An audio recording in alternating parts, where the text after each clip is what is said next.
guys, just wanted to offer a reflection for this Sunday's readings for the third Sunday of Advent. And I really thoroughly enjoyed reading all three readings. But really, out of all the richness that came in all of them, the verses that stood out the most to me was from the Gospel, from John chapter 1, verses 6 through 8, where it says, "A man named John was sent from God. He came for testimony, to testify to the light, so that all might believe through him. He was not the light, but came to testify to the light." And I really love this distinction that John makes and how he kind of slows down and forces us as readers to slow down and really kind of consider what he means when he says that he came as a witness, and that he's not the light, but he's here to testify to the light. And what it really reminded me of was when I spent a summer serving as a summer missionary for Life Teen at Camp Hidden Lake. And I did it kind of like later in life than some of the other missionaries. I did it after I graduated college. So in the like short summer that I had between graduation and starting my full-time job. And so as a result, I was a little bit older than everyone else. I kind of knew actually like what I was doing with my life, unlike most of them. And it was interesting because a lot of my fellow missionaries, a lot of them were discerning religious life. A lot of them were like studying catechesis or theology and looking to be like youth ministers or work at a church. And pretty much most of the other ones were either studying to be like a nurse or a teacher. And so for them, it was very obvious and very tangible how they'd be like serving Christ in their life. And there's me who was like, I'm about to start a job as a technical consultant in Atlanta. And I remember one of my fellow missionaries on my staff even like point blank asked me like, how are you going to glorify God during that? And honestly, I was like really taken aback, didn't really have a good answer, just kind of like stumbled over my words and was like, I don't know, like I haven't even started work yet. And it's funny because fast forward about 6 months later, Life Teen has a reunion retreat called John 15 for all past missionaries. And one of the breakout sessions of the retreat was something called like Life After Missions. And there were 3 possible breakout sessions you could go to. And there was one on being like a Life Teen full-time missionary. There's one on being a youth minister. And then there was one, and I really don't remember what they called it, but it was basically like corporate life, like how to be a missionary like in the business world.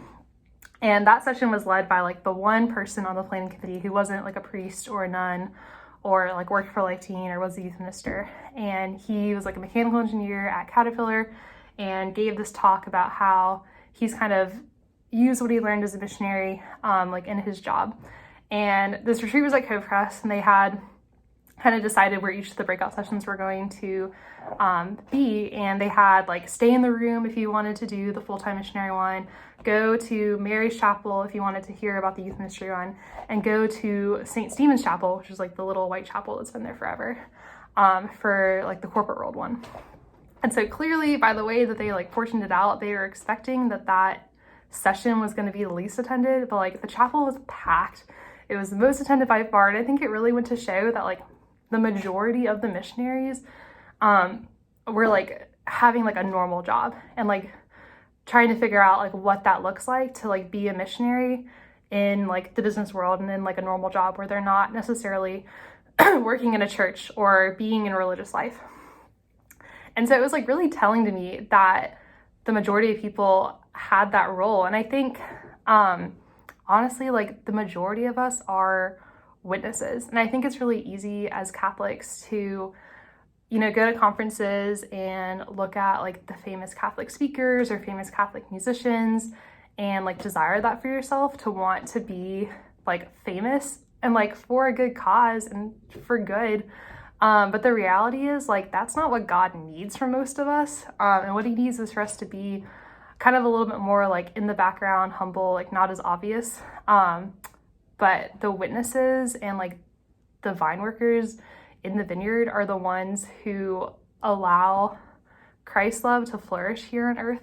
And you think about like, I've heard such amazing stories from people that are like full-time missionaries, like fundraising their salary, some of them with kids, like not knowing how they're going to provide for their families. And they have truly inspiring and amazing stories about how like they have these miracles to like raise enough money or have food on the table or like winter coats for their kids.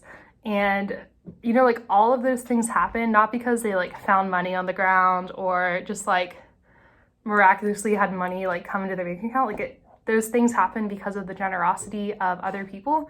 And so you think about for every like one missionary who's out doing amazing things, they probably have like 20 plus donors who are working an ordinary job and giving of their excess to them.